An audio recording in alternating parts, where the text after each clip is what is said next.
Viewers, এটি একটি ডাব্বা মেশিন। পাওয়ার লুম মেশিনের ববিন তৈরি হয় এখান থেকে, এটাকে ডাব্বা মেশিন বলে। তো দেখেন কিভাবে সুতা তৈরি হয়।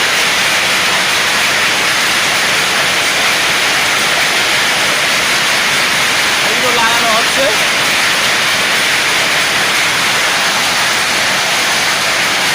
আমাদের কাটিং লাগানো শেষ, এখন রানিং করা হলো মেশিনটা।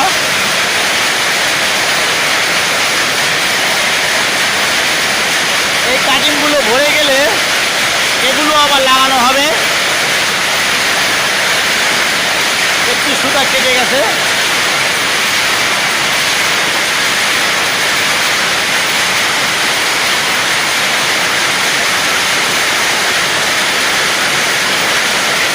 যদি ভিডিওটা ভালো লাগে লাইক, কমেন্ট, শেয়ার করতে ভুলবেন না এবং চ্যানেলটি সাবস্ক্রাইব করে দিবেন। ধন্যবাদ।